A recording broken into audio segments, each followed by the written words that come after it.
En nombre del Instituto les agradezco la presencia en este taller. En mi rol de coordinador, que me tocó en esta mesa, voy a presentar a los dos disertantes y después me tengo que ir porque me toca un rol de panelista arriba. Pero como acá tenemos poco personal en el Instituto, hacemos varias actividades. Además, después que ustedes se vayan, limpiamos y terminamos de arreglar las instalaciones. Bueno, las dos personas que están aquí conmigo, ustedes las conocen seguramente, porque digamos, ustedes pertenecen a todo el sector y saben quiénes son los que trabajan en la superintendencia. Le agradecemos especialmente a la superintendencia la posibilidad de la participación de determinados funcionarios. En este caso tenemos dos gerentes. Dos gerentes. La gerente de servicios de atención al usuario, porque esto ha cambiado. Miren, una de las cosas que voy a decir arriba tiene que ver con cómo ha cambiado algunos conceptos dentro de nuestra vida, ¿sí? Cuando yo empecé a trabajar en la superintendencia en el año 98 se llamaba gerencia de atención al beneficiario, y hoy el beneficiario es una figura que prácticamente no se usa conceptualmente porque hablamos de usuario. Y además está el gerente de asuntos jurídicos de la superintendencia. Liliana Morales, que así se llama la gerente de atención al usuario.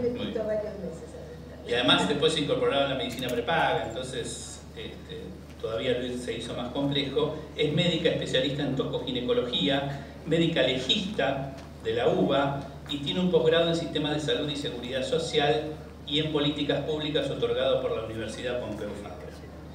Ha tenido a su cargo la dirección médica de la obra social de la UOM desde el año 2002 hasta el 2015, año en que en diciembre de 2015 se incorpora del sanatorio. Muy bien. Y en el año 2015 se incorpora como gerente en la Superintendencia de Servicios de Salud. Alejandro Cook es abogado. Se ha desempeñado en diferentes cargos en la obra social ferroviaria y también desde 2015 se desempeña como gerente de asuntos jurídicos de la Superintendencia de Servicios de Salud. Ellos nos van a hablar fundamentalmente de alguna cuestión que a nosotros nos preocupa mucho desde el sector de las obras sociales, que son los reclamos administrativos y los reclamos judiciales. En el caso de Liliana nos va a hablar de todo lo que tiene que ver con los problemas prestacionales. Y le dejo una pregunta, a pesar de que me tengo que ir, que es si hoy los reclamos son mayores por cuestiones prestacionales o por cuestiones administrativas. Y en el caso de Alejandro nos va a contar los datos recopilados a través del registro de juicios y cómo eso se va a ir actualizando en el futuro. Tenemos un tiempo largo aquí, tenemos una hora, de modo tal que después de la exposición de cada uno de ellos seguramente se va a abrir un panel de preguntas para todos ustedes. Así que aprovechen la oportunidad que se nos brinda aquí y agradeciéndoles nuevamente la participación, me las tomo hacia el piso de arriba. Gracias a ustedes. Comienza la doctora Liliana Morales.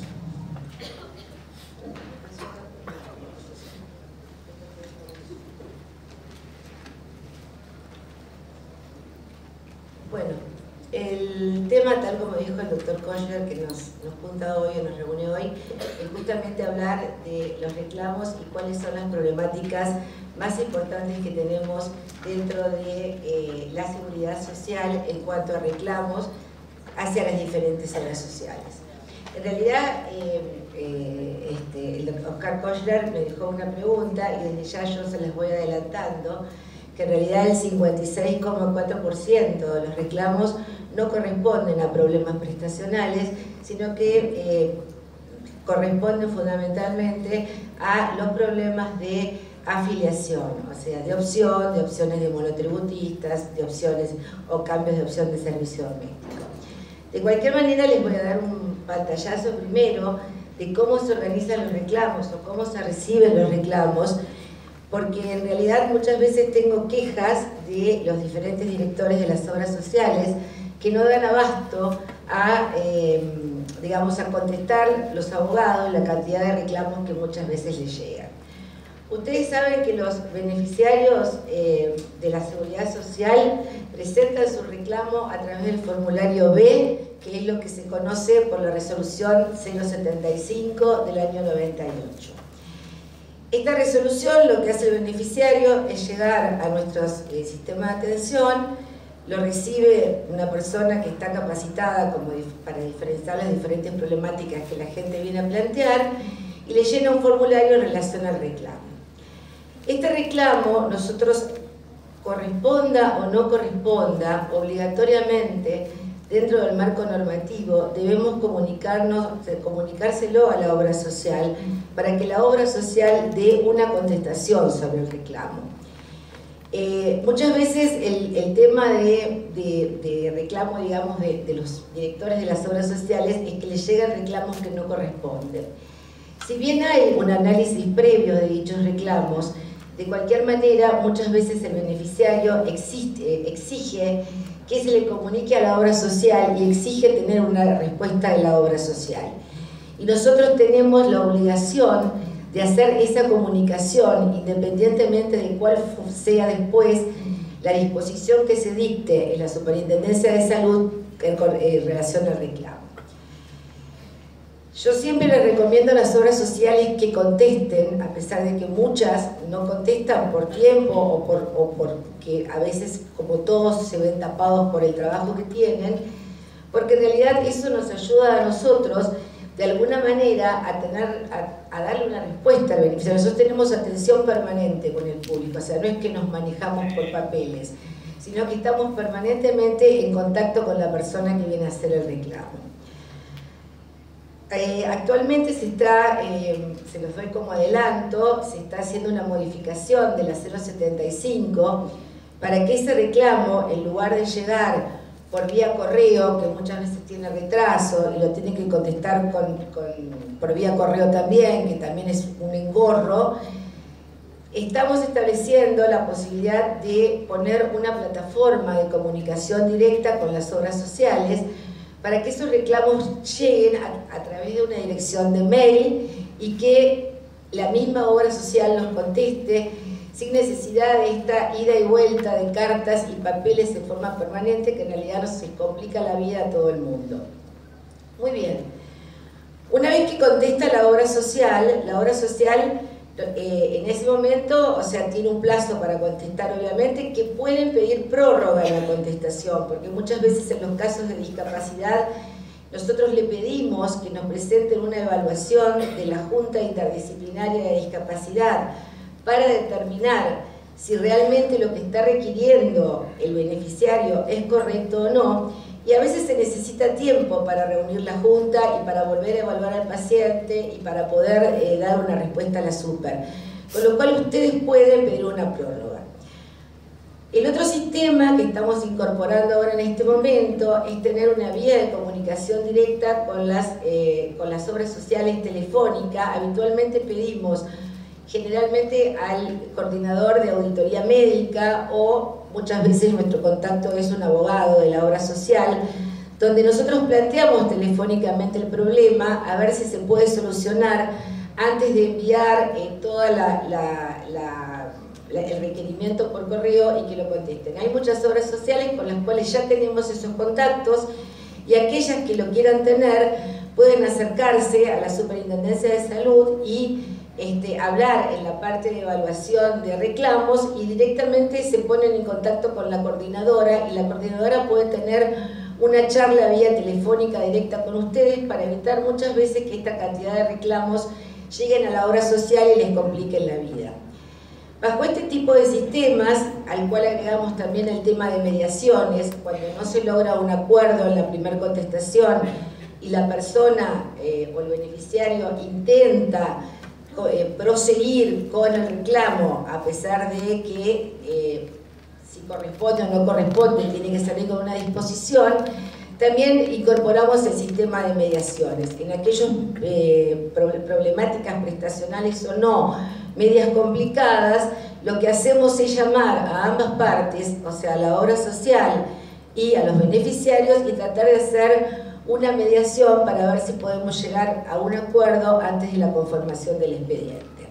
En caso de no ponerse de acuerdo, entonces en esa segunda instancia se pasa a la segunda instancia, que es la conformación del expediente, en el cual allí empiezan a jugar parte varias de las gerencias, donde están analistas jurídicos, analistas médicos, analistas de nuevas tecnologías, analistas prestacionales, y a partir de ahí se emiten diferentes informes técnicos que van a la gerencia de jurídicos, quienes finalmente elaborarán un dictamen a favor o en contra del beneficiario, cuya firma también es la mía, porque por una resolución fue delegada por el superintendente de salud. Pero a pesar de que a mí me echan siempre las culpas, acá tenemos el otro culpable, que es el que elabora los informes. Bueno, un poco este es el mecanismo a través del cual se manejan los reclamos.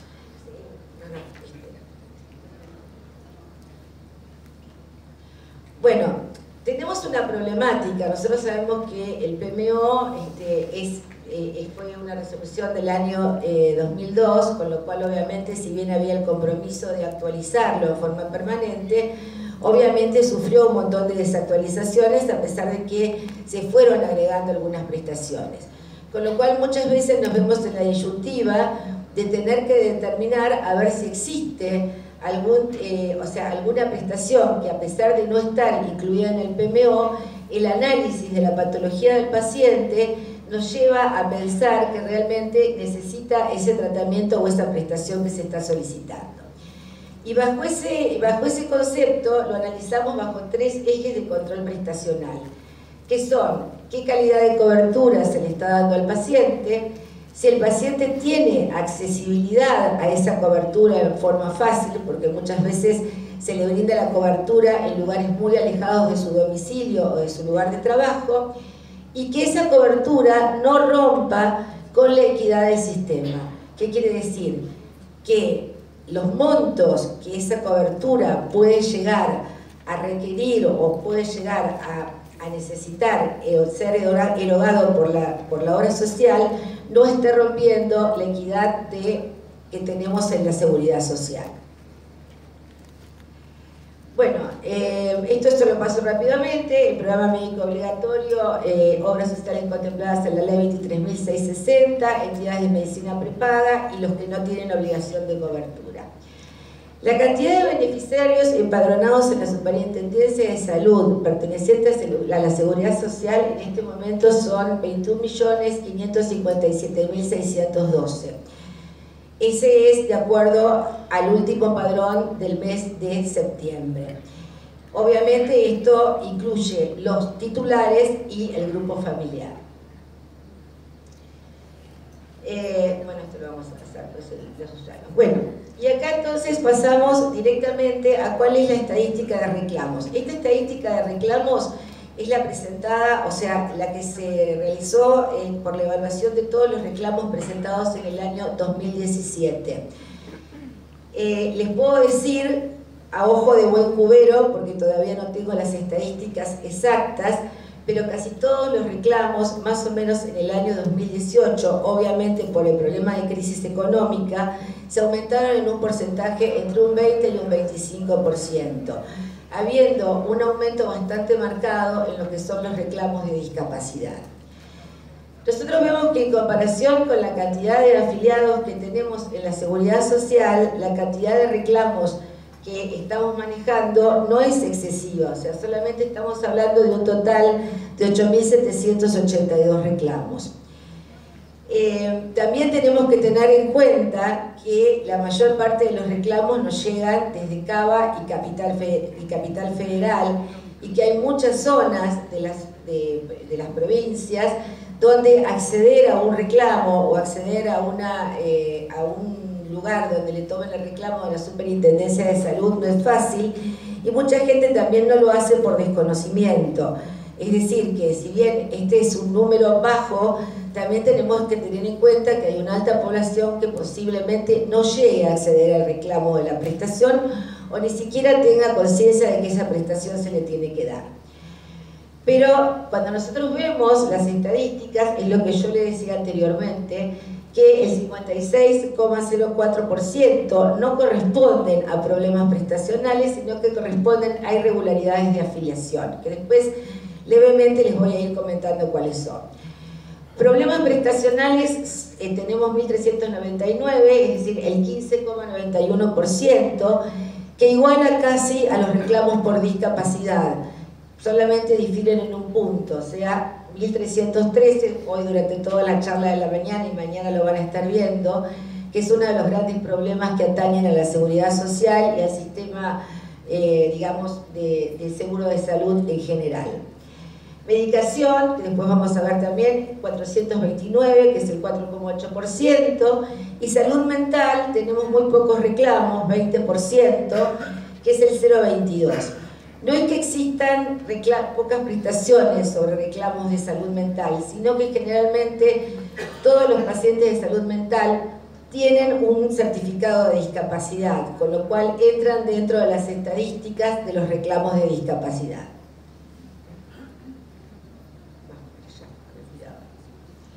Bueno, acá tenemos la gran torta, o sea, cuáles son los problemas que tenemos de irregularidad de afiliación. Bueno, fundamentalmente el tema de los monotributistas. Tal como habrán escuchado en las charlas de la mañana, el aporte que hace el monotributo a obra social es muy bajo, son 538 pesos, y en realidad ninguna obra social tiene ganas de tener monotributistas afiliados dentro de sus beneficiarios. Entonces, en forma permanente, algunas obras sociales ya directamente envían que no lo van a afiliar, otras van afiliando en la medida en que llegan los reclamos, y bueno, es un tema que indudablemente tendría que estar en la agenda de gobierno para ver en algún momento si este tema de los monotributistas debe absorberlo la seguridad social o debe absorberlo la salud pública. También dentro de los monotributistas tenemos los monotributistas sociales, pero los monotributistas sociales en general son aquellos que desarrollo social les paga un porcentaje, ellos pagan otra parte o tienen cobertura total por monotributo social. Con ellos tenemos el problema de afiliaciones falsificadas, es decir, ustedes saben que hay un grupo de obras sociales que se dedican especialmente a afiliar monotributistas sociales y muchas veces los cambian de padrón ilícitamente, y entonces la gente cuando se da cuenta o está recibiendo algún tipo de tratamiento que se lo ve cortado porque la pasaron a otra obra social sin haber ella consentido el paso, viene a presentar la denuncia en la Superintendencia de Salud.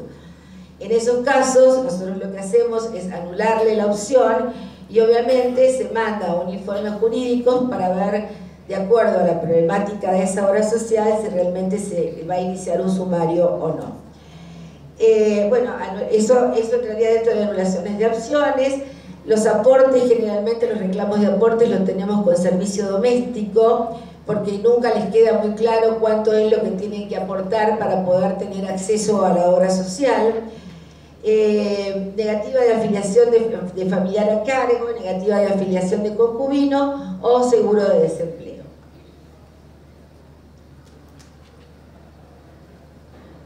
Bueno, y acá pasamos a los problemas prestacionales propiamente dichos.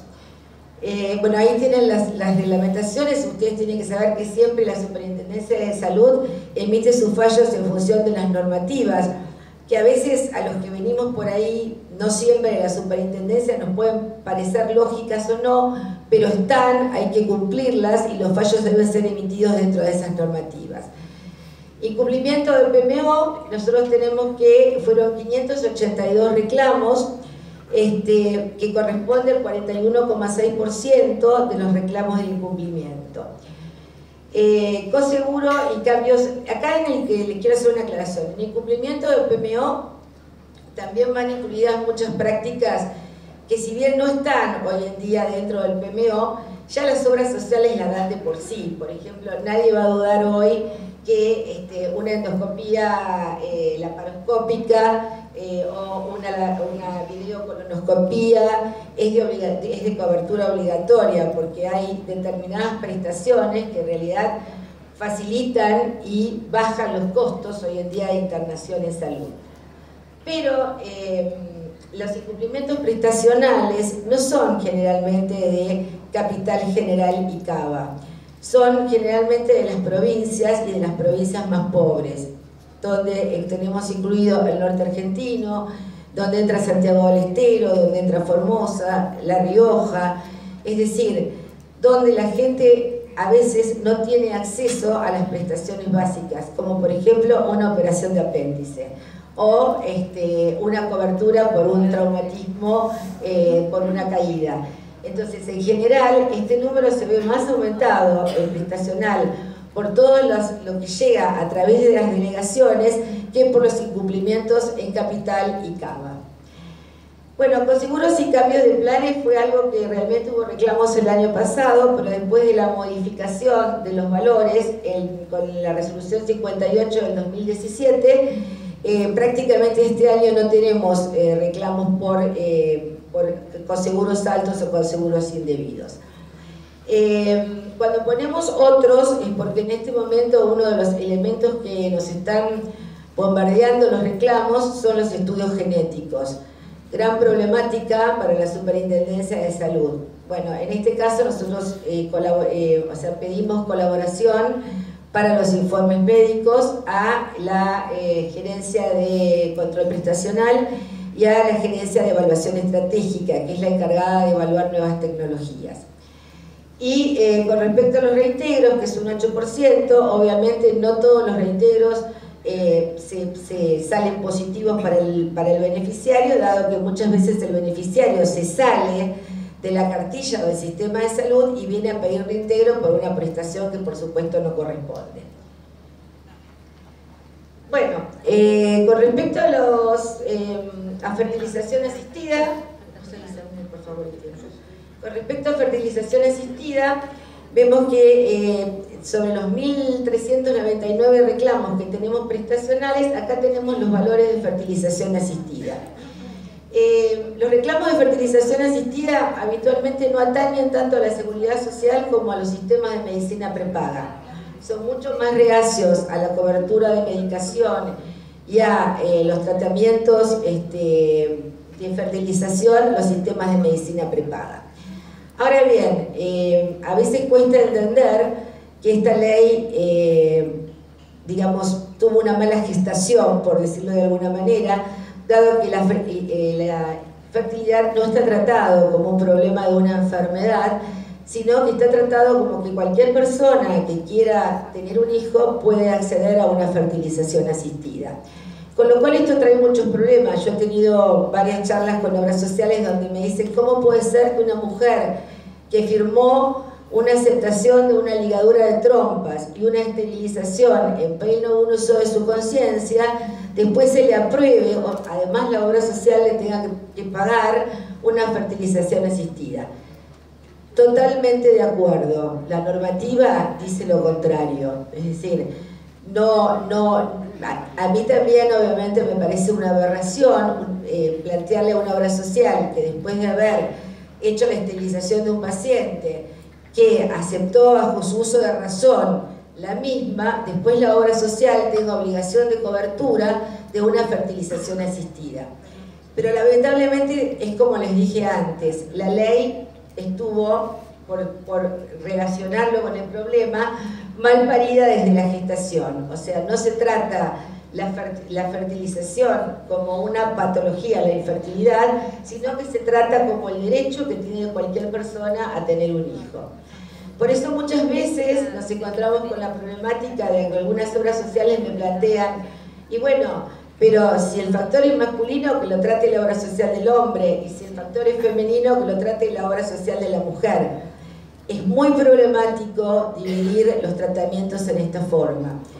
De entrada puede ser que un espermograma o una biopsia de testículo pueda ser planteada en la obra social a la cual pertenece la parte de sexo masculino. Pero una vez iniciado el tratamiento, la Superintendencia de Salud considera que el tratamiento se realiza sobre la mujer y por lo tanto debe ser la obra social a la cual pertenece la mujer en caso de no tener unificado aportes la que debe cubrir el tratamiento. Bueno, ustedes saben que esta ley fue modificada por una resolución ministerial, la número 1 del 2017, la cual amplió la cantidad de coberturas con respecto a la fertilización asistida. Inicialmente se consideraba que eran 4 tratamientos de baja complejidad y 3 de alta complejidad. Con esta resolución, prácticamente para darles un número redondo, se aumentó a 9 el total de tratamientos. ¿Por qué? Porque se considera que el tratamiento de la mujer empieza a partir de la inducción de ovulación, de la extracción de los ovocitos, de la fertilización in vitro, de la colocación de los embriones en el útero y de la criopreservación de los embriones sobrantes.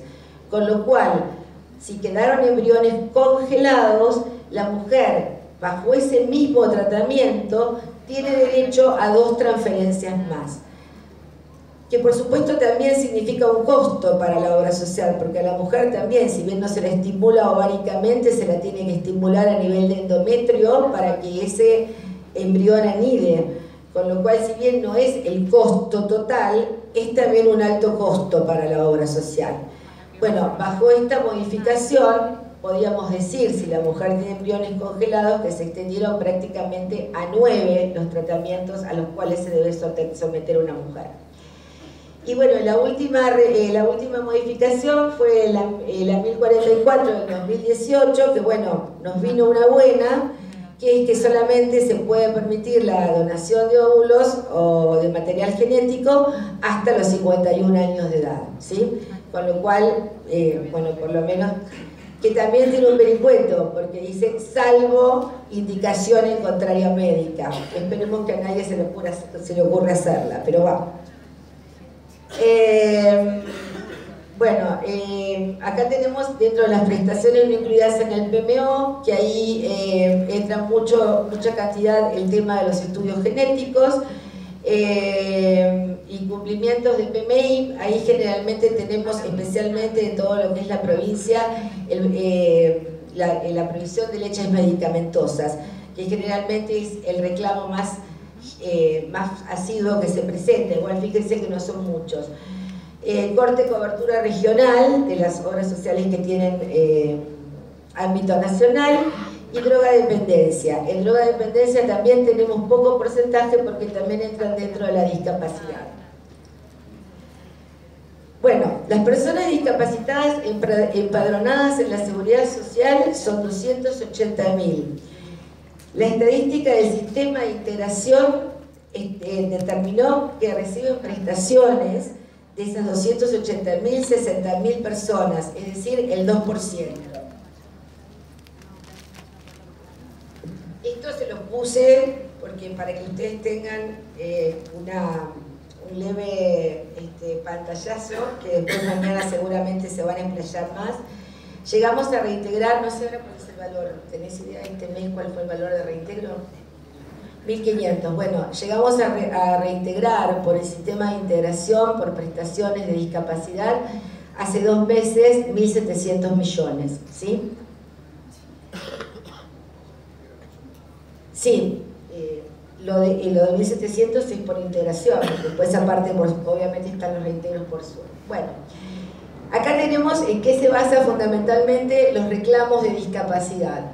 Atención integral, medicación, transporte, apoyo a la integración escolar, ayudas técnicas, prestaciones terapéuticas educativas, prótesis externas, acompañante terapéutico, reintegros, asistente domiciliario, insumos, hogar, odontología, lo que es no tener lentes puestos,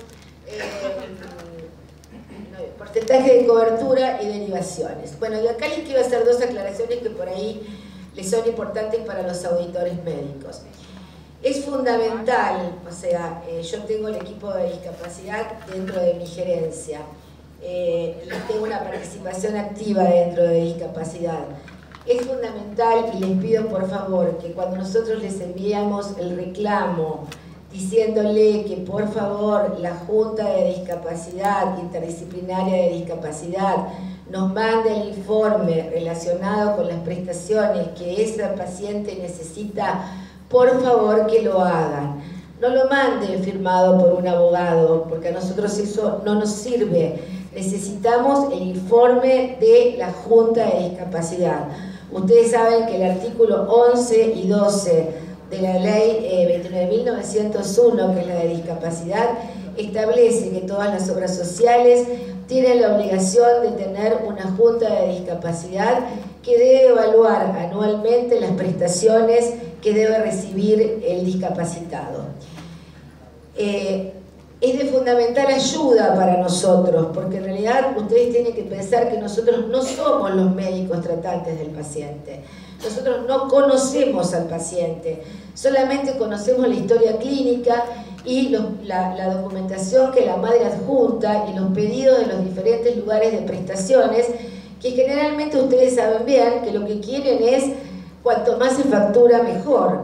Entonces, no podemos, si no tenemos el respaldo de la obra social que nos informe realmente el estado de ese chico y la evaluación de la Junta Interdisciplinaria, a la cual nosotros desde la Superintendencia le damos muchísimo valor, no podemos respaldar ninguna negativa, porque la ley 24.901 no es el PMO. Es decir, porque muchas veces me contestan eso, no está cubierto por el PMO o no está incluido dentro del PMO. No, son dos normativas diferentes, con prestaciones diferentes. Entonces, es fundamental, y si necesitan tiempo, pueden pedir una prórroga del tiempo que la Superintendencia le da por la resolución 075.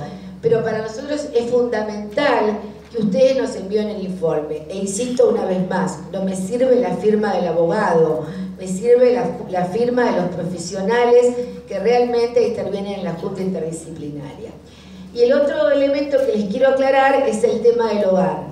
Cuando les solicitan hogar, generalmente la Superintendencia de Salud no está emitiendo dictámenes con respecto al hogar, porque si bien médicamente desde la Junta de Discapacidad nosotros podemos decir que corresponde, hay un vericueto legal a través de la Ley de Salud Mental en la cual debe estar autorizada por un juzgado de familia la internación de esa persona en un hogar, ¿sí? Con lo cual ustedes se van a dar cuenta que cuando solicita hogar, nosotros le vamos a poner la posibilidad de una internación domiciliaria. ¿De acuerdo?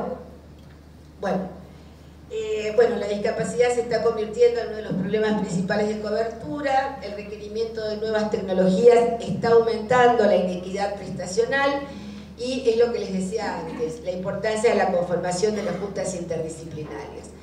Bueno, acá tienen los reclamos que no son pocos, que son pocos de las otras elementos, o sea, medicación oncológica, HIV, diabetes, alto costo e inmunopresores. Bueno, esto es con respecto a los medicamentos de alto costo. Acá quiero que sepan que nosotros tenemos una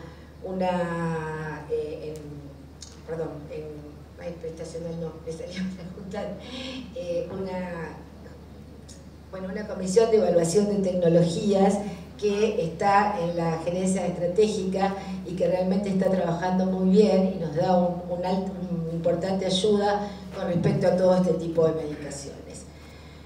Bueno, esto es lo que yo les comentaba antes, que adicciones, medicación, cobertura... Bueno, y este es el final. Muchas gracias por su atención. Aplaudan y no hagan preguntas.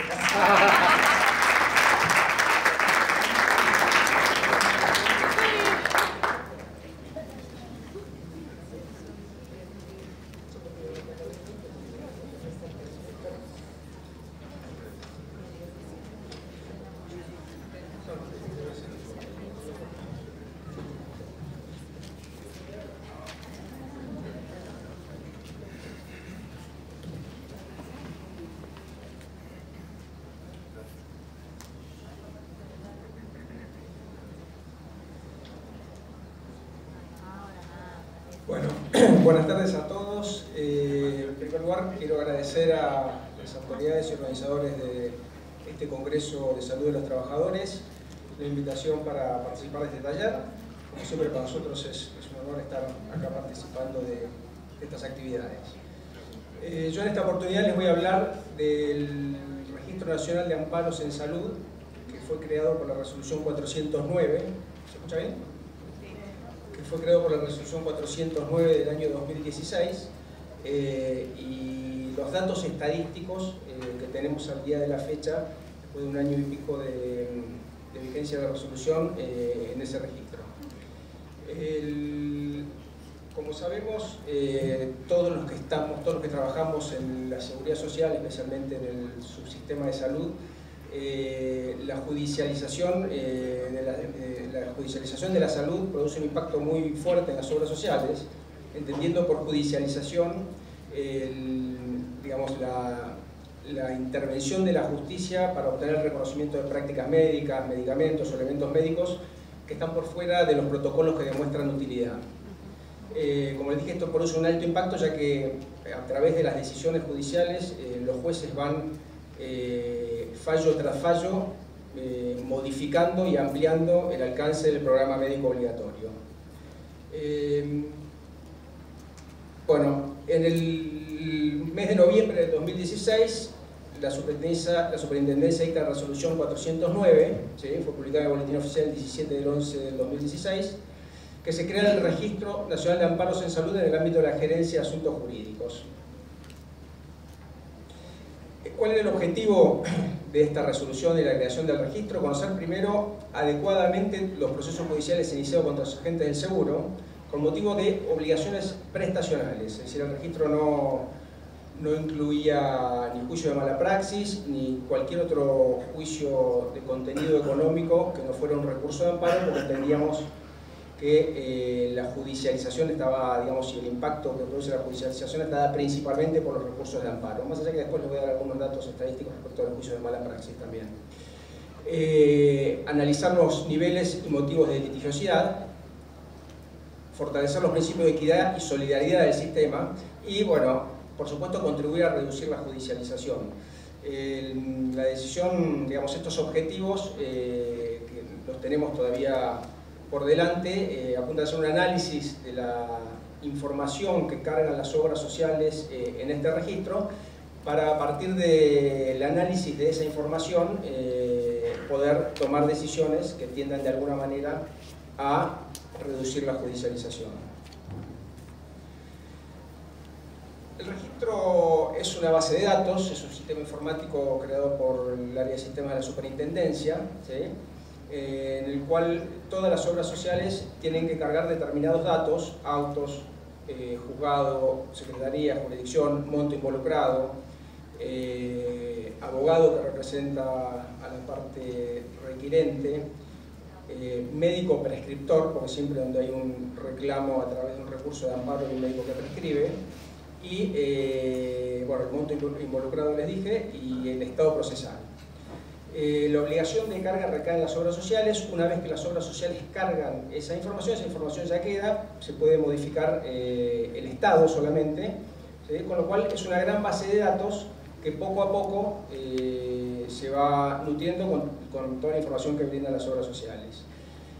La resolución 409 preveía que la carga es trimestral, en los meses de junio, septiembre y diciembre. Es decir, la idea era que en estos 3 periodos se abre un periodo de carga, luego se cierra y se abre al trimestre siguiente. Esto, al día de la fecha, todavía no lo hemos implementado en cuanto a cerrar el registro y volver a abrirlo trimestralmente, sino que quedó abierto porque hubo demoras en los procesos de carga, hubo algunos problemas técnicos, algunos obras sociales que no podían, algunos que no entendían bien cómo se cargaba, se hizo algún retoque en el sistema. Digamos, todo esto llevó a decidir que mantenemos el registro abierto, ¿sí? Pues en definitiva lo importante es poder tener la mayor cantidad de información, porque a partir de la obtención y conocimiento de la información se puede hacer un análisis de la situación que nos permita tomar alguna decisión. Están excluidos los juicios de mala praxis, como dije antes, incumplimiento de pago de prestadores y cualquier otro proceso de índole económico. El registro de amparos obliga a todas las obras sociales a cargar sus respectivos recursos de amparo que son parte demandada, las empresas de medicina prepaga fueron invitadas a participar del sistema. Bueno, todavía no nos contestaron. Acciones de amparo. Esto son las acciones totales. Año 2015. En el año 2015, esto a través de los informes que elaboraban las sindicaturas jurídicas de la superintendencia en base a la visita que hacía cada una de las obras sociales. En el año 2015 había 1.853 acciones de amparo en base a esta información de sindicatura jurídica. En el año 2016, 2.146, vemos cómo se va incrementando.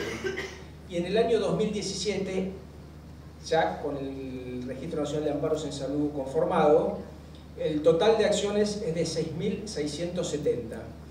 Esto es un número dinámico, esta información es de hace 10 días, probablemente hoy haya 200 registros más, porque insisto, hay algunas obras sociales que han tenido problemas en la carga y algunas obras sociales que tienen muchos recursos de amparo que van digamos, avanzando lentamente en la carga. Por eso, este número de 6.670 es el que hoy tenemos. Entiendo que no es el número total de todas las obras sociales, pero poco a poco nos vamos acercando a tener toda la información. Uy, qué letrita. Bueno, del total de 6.670 lo dividimos en dos ítems: motivos generales y discapacidad. Por motivos generales son 4.881 recursos de amparo, ¿sí? Fíjense que 2.845, es decir, el 58%, responde a temas de afiliación, que es un dato coincidente con lo que decía la doctora Morales respecto de los reclamos de la 075.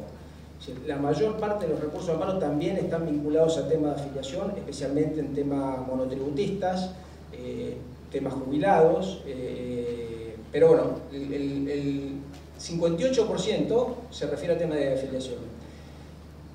715, 15% a problemática prestacional, temas de medicamentos, 676 amparos, es el 14%, cirugía 319, 7%, prestadora general de la obra social 181, 4%, y tema prótesis 145, 3%. Es decir, de la totalidad de reclamos por motivos generales, acá no está incluido la discapacidad, el 58% no se debe a una cuestión de reclamo por falta de prestaciones. Del total ese de 6.670, 1.789 corresponden a discapacidad, ¿sí? Acá sí son todas cuestiones directamente vinculadas con prestaciones, medicamentos, etc. Ahí ven que el 59% es por prestaciones médicas y prestaciones asistenciales, por la atención a un prestador general de obra social es el 12%, acompañante terapéutico 11%, educación 11%, prótesis, no lo leo de acá, 4%, transporte 2%, y afiliación solamente 2%. Respecto del tema de los recursos de amparo, es muy importante hacer referencia a las medidas cautelares, ¿sí? Los recursos de amparo, después le voy a dar el dato exacto, en casi la mayoría de las acciones viene precedida, digamos, de una medida cautelar. La medida cautelar es una decisión judicial que la toma al inicio del proceso con el fin de asegurar el derecho que se pretende en esa misma acción o en otra, ¿no? Para evitar que se torne ilusorio a lo largo del proceso la ejecución de esa sentencia.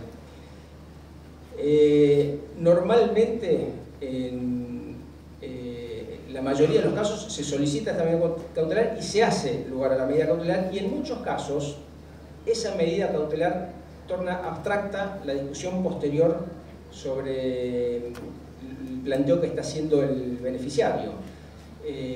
Y así, incluso acá, especialmente en Capital Federal, los jueces resuelven que la cuestión es abstracta porque ya está otorgada por la medida cautelar, cosa que yo no comparto, porque una cosa es otorgar una medida cautelar que se toma inaudita parte, sin traslado a la obra social, sin la posibilidad de que la obra social ejerza su derecho de defensa y trate de probar y acreditar por qué no corresponde una determinada prestación, y el juez decida otorgarla por las razones que fuera, y otra cosa es que le dé la razón en la cuestión de fondo, ¿no? Pero los jueces son bastante reacios a expedirse una vez concedida la medida cautelar en aquellos casos en que la medida cautelar agota la discusión, en el caso de una cirugía concreta o el reconocimiento del otorgamiento de un medicamento.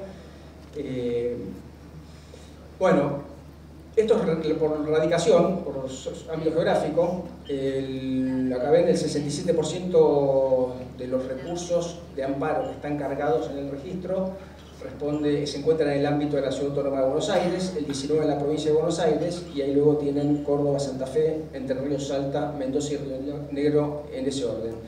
Como verán, el 87-86% tramita en capital y GBA. Esto es un poco también por el tema que hablaba la doctora Morales respecto de la información de los beneficiarios, y además porque obviamente hay geográficamente localizados en estos dos ámbitos geográficos mayor cantidad de beneficiarios. Tenemos 1.500 fuera de los 6.670, 1.593 amparos que están concluidos, ¿sí? Las causas de la conclusión ahí se desagregan: por sentencia favorable al amparista 61%, por acuerdo homologado el 20%, cuestión abstracta, que esto es lo que se hablaba antes respecto al tema de la medida cautelar, 8%, fallecimiento del amparista 3%, bueno, este dato es importante, por rechazo de la demanda 3%, es decir, de los 1.593 amparos, en solo 44 se ha obtenido, digamos, la obra social ha tenido éxito en su defensa, muchas veces por alguna cuestión de jurisdicción, amparos que no venían acompañados de medidas cautelares, pero como ven es un dato, digamos, es un dato menor y son casos absolutamente excepcionales. Acá está lo que le decía de las medidas cautelares. De los 6.670 amparos que están cargados en el registro,